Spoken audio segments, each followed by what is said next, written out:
I'd like to thank everyone for joining us at our community virtual town hall. I'm Matt Burrows, Superintendent of Appoquinimink School District. I'll allow the others to introduce themselves. I'm Eric Loftus, the Director of Finance. Stephen Byers, President of the Appoquinimink Education Association. Again, I'd like to thank Eric and Steve for joining as well. So what we'll cover is we'll look at a referendum explanation, why we have to go to referendum, review the 2023 referendum components, the immediate impact of us not passing the December 12th referendum, our date of our next referendum, our board meeting schedule where we'll discuss the referendum. We'll then address things that were out on social media that we saw before or during and after the referendum, and then we will have an option for taking questions from you.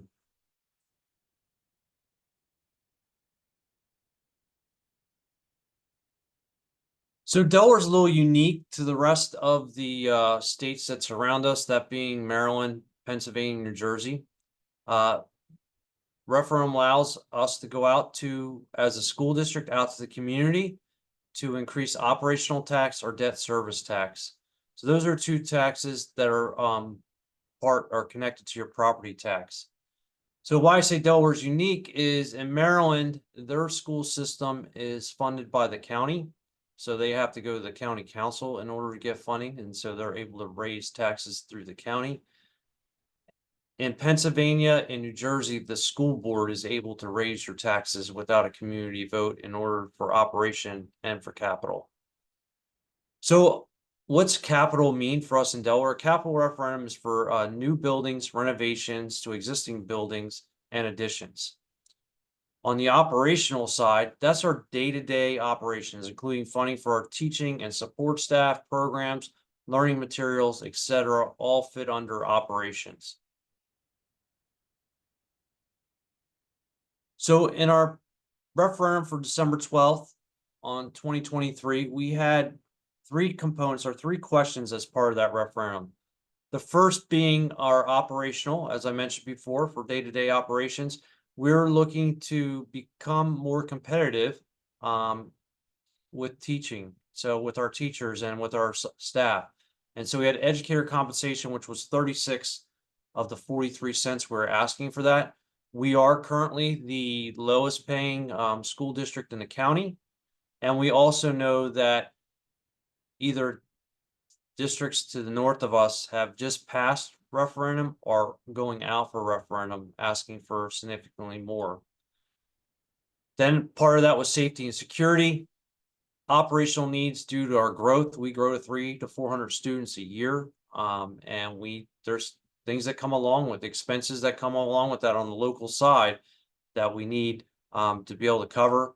And then technology, which some of that is growth with technology and some of that is just keeping up with what's required in today's classroom. On the capital side, we were asking for 3 cents for a new elementary school on Green Giant Road and a new middle and high school on the Summit campus. And I'll get in more into that, what that means and how that is funded. But I think it's important to know that we have to get state approval on that before that we move forward with that. And I'll explain more in detail on why it's so important to get state approval. But we have to show the need for those buildings before we go out for those buildings. And so we were able to demonstrate a need this past year where we did receive the state will give us funding for these 3 buildings with community support. There was 9 other districts that put in and $1.5 billion in request. And we were moved to the top of that list because of the need that we showed with our student growth. The other part of the referendum was for safety improvements at Alfred G. Waters with putting a bus lot in the back of that building, and that was 1 cent. So understanding the capital funding. So just as I mentioned, for our district, the state covers 77% of the cost. So when they approve for us to have a project, they cover 77% of the cost on a 20-year bond. On the local side, we would pick up a 20-year bond for the other 23%. So in this particular ask, we're looking at about $66.5 million that we would cover on a local bond as our 23%. And then the state would pick up the other 77% of that. And so that's how we get to that 3 cents. Also, something that's important to note on this, on the capital funding with design of buildings. So the state has a formula for how much we can spend per square foot, and they also have a formula for how many square feet we can build a building. So an example of that, for say, like you're building an elementary school for 840 students, and the state says that with their formula that would cost $50 million. So we have to build within that parameter. We can only build it that big, and we can only spend that amount, which we are very fortunate that we've been able to do with our projects, to stay within that formula and to be able to build our buildings at that. Plus, the buildings need to be designed to last for 50 years, which is vitally important as well.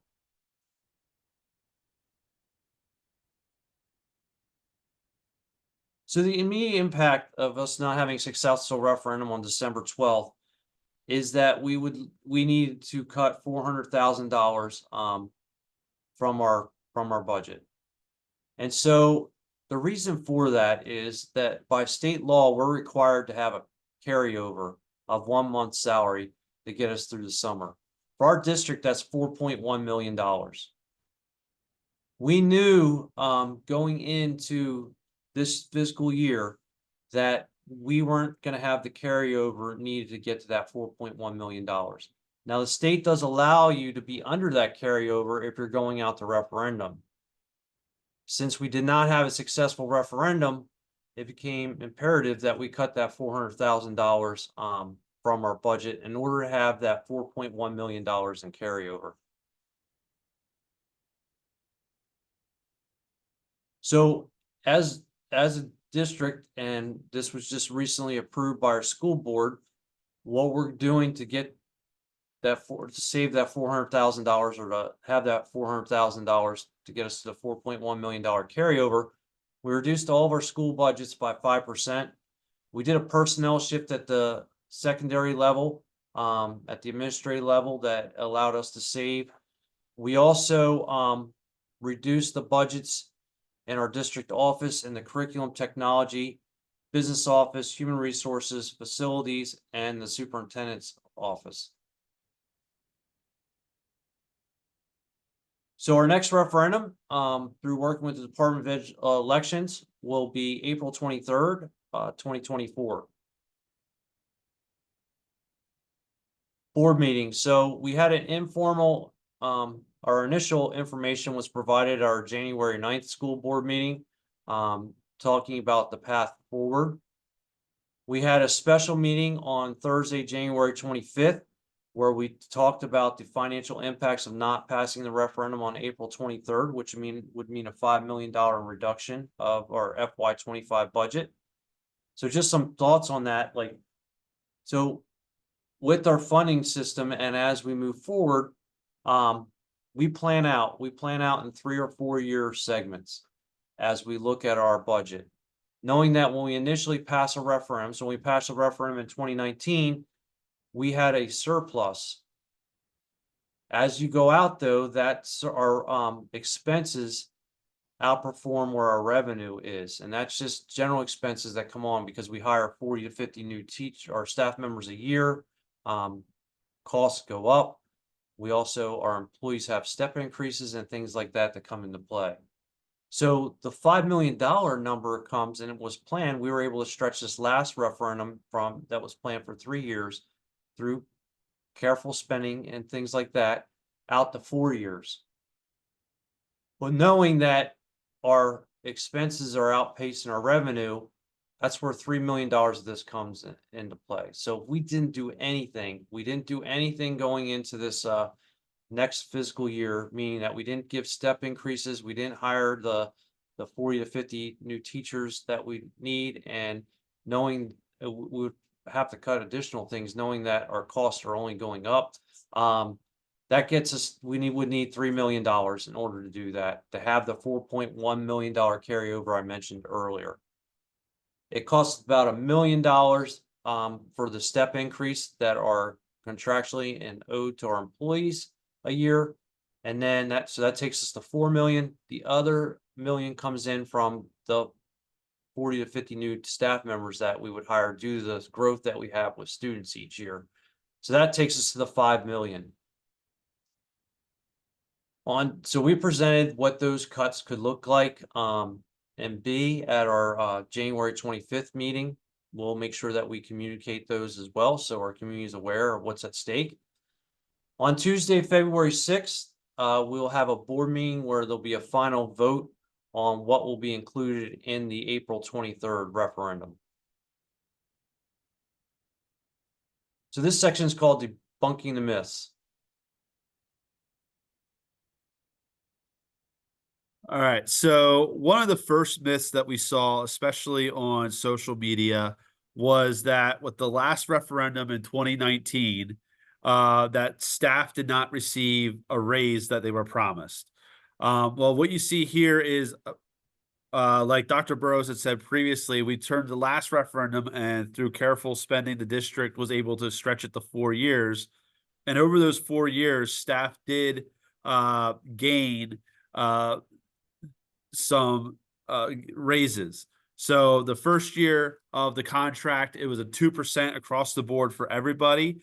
And what we did was, when we were negotiating the contract, we looked at the districts, the other districts in Newcastle County, and we saw that the biggest gap in salaries was for our veteran teachers with advanced degrees, so 10 years plus, and then a master's plus in terms of degrees. And so to try to close the gap in those areas, we put an additional $900 into each of those steps along the way. So depending on where you were on the contract, you saw a 2% to just over a 6% raise that first year. And the key thing is that $900 is on scale, so it stayed there every year.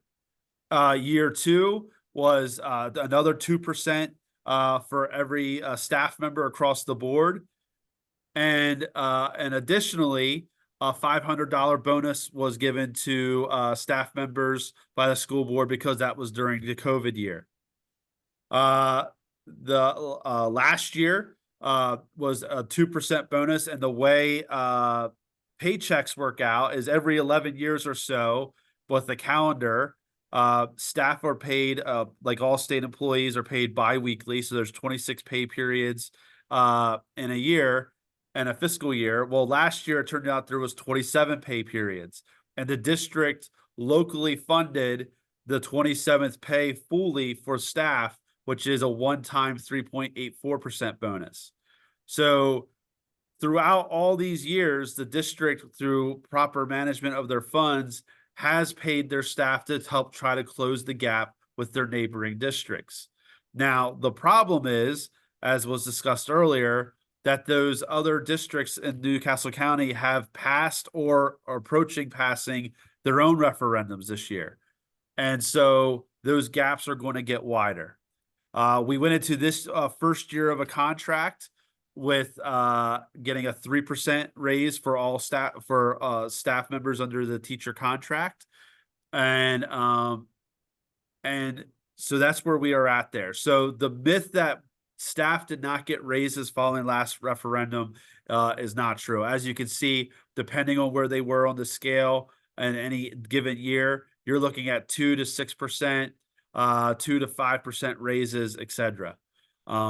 So that is the first myth we kind of wanted to bust from social media that we saw in the lead up to the December referendum.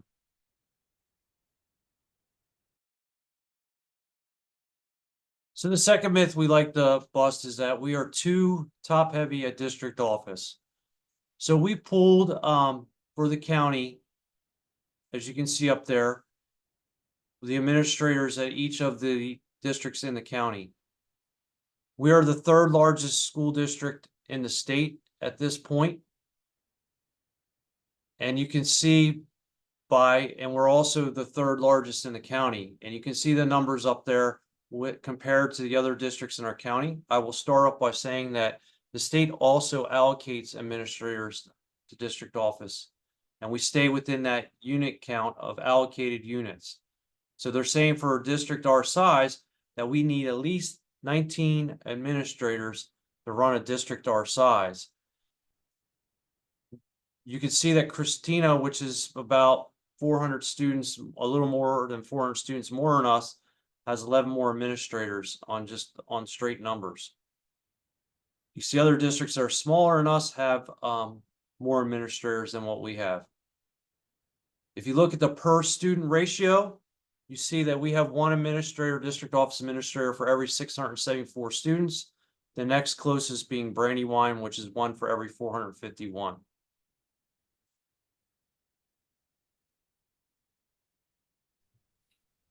We heard a lot of comments from the community and on social media that if we stopped building schools, people would stop moving down here.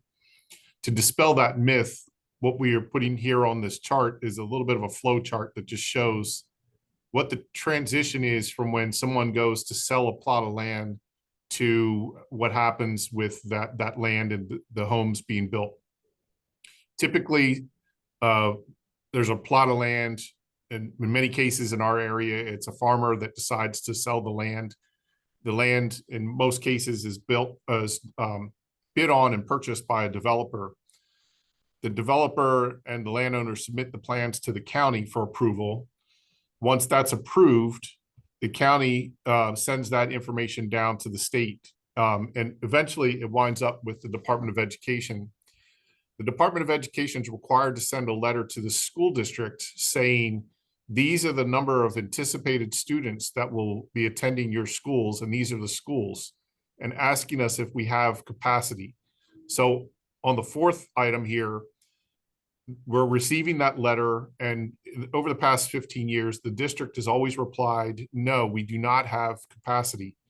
And so what that triggers is that the developer will then pay a VSA tax.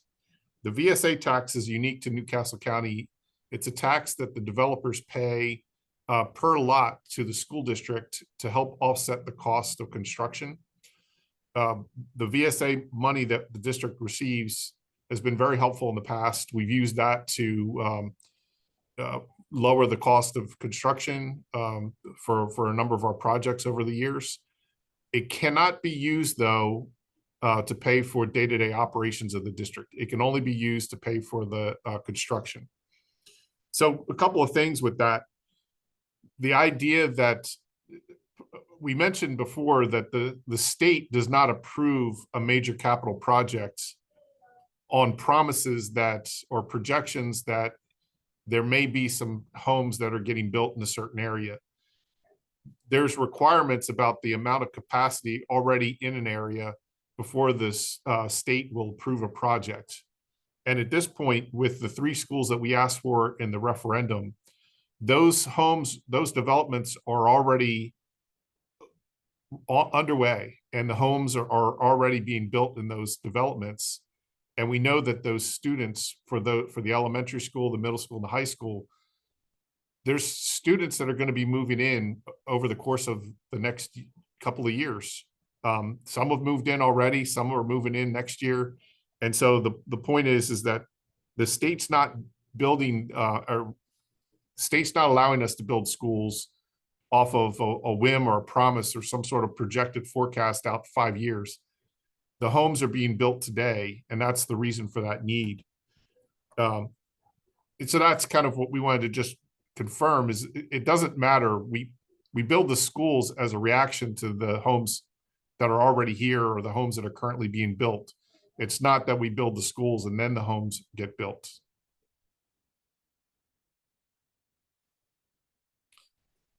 Myth 4, we heard of an awful lot of discussion about reassessment and the impact that reassessment would have on the district's finances. There was a lot of speculation out there from people saying that, well, when reassessment comes, my tax bill is going to double or triple, and the school district's going to get double or triple the amount of money they have now. If that was the case, we would not be going to referendum. the law that put reassessment into place stipulates or requires that school districts must remain revenue neutral through this process. So the point of this graph is to show here on the top line, the $2.6 billion is where we are with assessed property value today.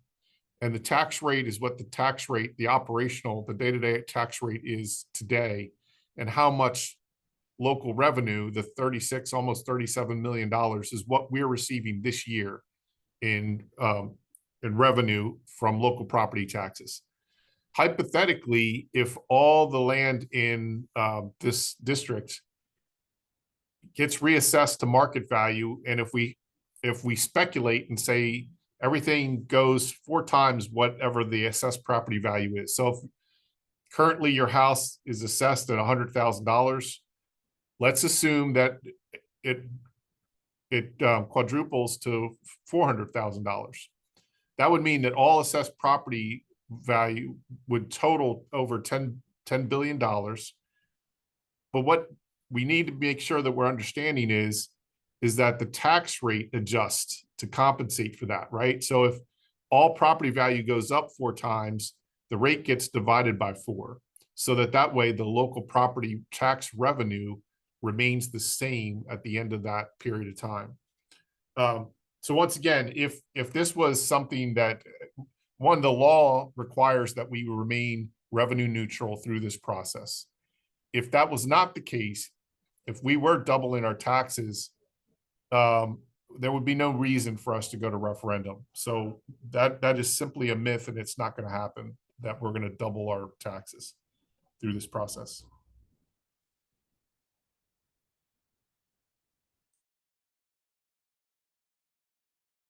Myth 5, we should expand existing schools rather than build new ones.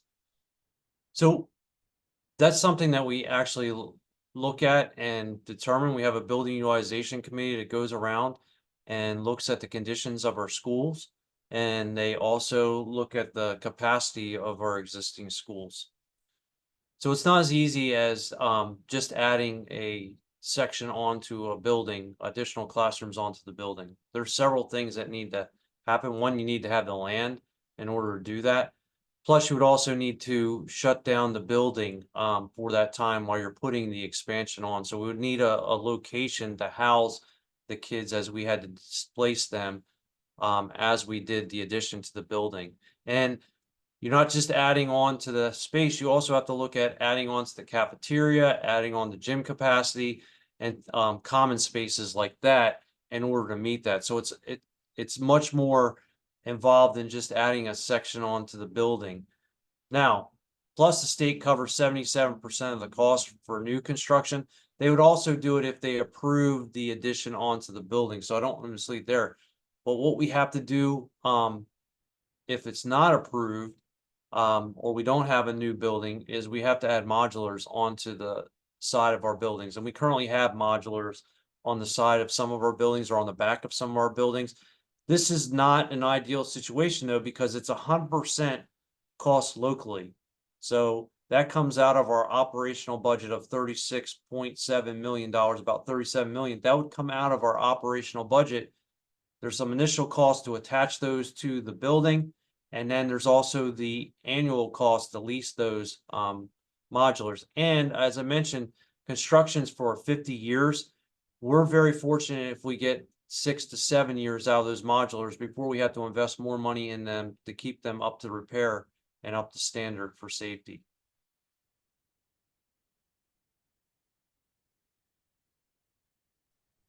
The sixth item that we wanted to address, and we hear this a little bit with every referendum cycle, that why aren't the builders and the new residents paying for the additional costs or the increase in costs?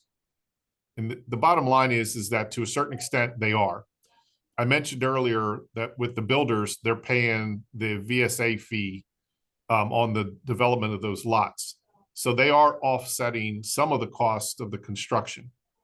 And then with the new homeowners, the new homeowners are receiving property tax bills the same as all the existing homeowners who live in the district. So they are contributing the same amount based, they're still getting assessed the same tax rate as anybody else living in this district.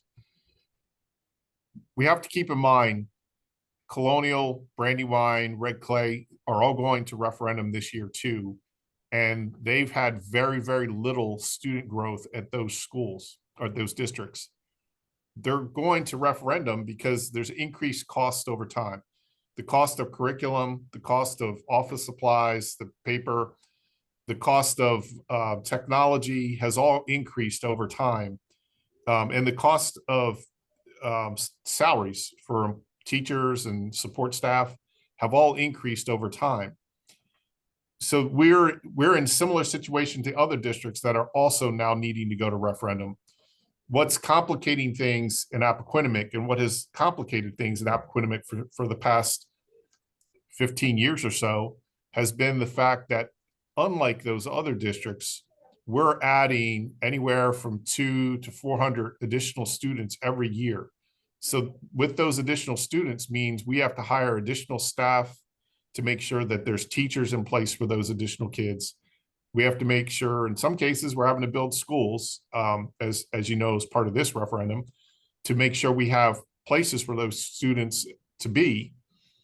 And then the additional costs for the curriculum and the technology and all that to support what each of those students, those additional students need. So that's what's going on with this is there's additional costs that get layered on over time, costs just increase. And we're trying to keep up with that expense. I would say that what happens here is that roughly the average home is assessed at $92,000. And that brings in for us close to about $3,000 in property tax. $1,500 of that property tax is dedicated to the day-to-day operations of the school district.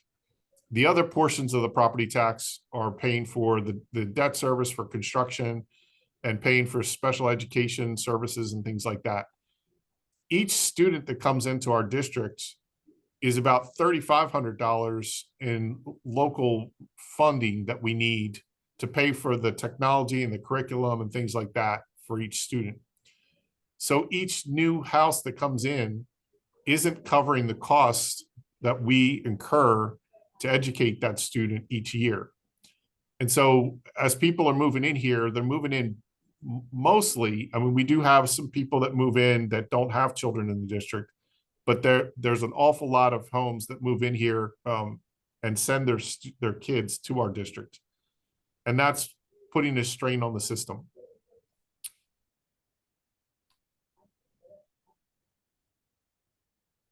Miss 7, the district is fiscally irresponsible. So one of the things, we were one of the first districts in the state to have a financial advisory committee made up of community members who review our financials each month. That meeting's publicly noticed, and that meeting has been ongoing. They actually just had the meeting the beginning of this week. And so that they review all of our documents to make sure that where we're spending money, go through with a fine-tooth comb. Also, the district, you can access our preliminary budget and our final budget on our website. We're actually going to approve our final budget at our meeting on Tuesday, February 6th. The budget also shows the year's actual spending, so the public can see how we did compared to our budget, to see if there's areas that were underspent, areas where we went over the budgeted line. On top of that, the state also audits many different aspects of the funding, all the different aspects of funding that we receive, and goes through it. Those audits are also published online as well, that you can access them. So we encourage you to be involved, look at our budget, give us feedback. We're always looking to have feedback, and we try to be as transparent as possible and what is in those numbers and what's behind those numbers.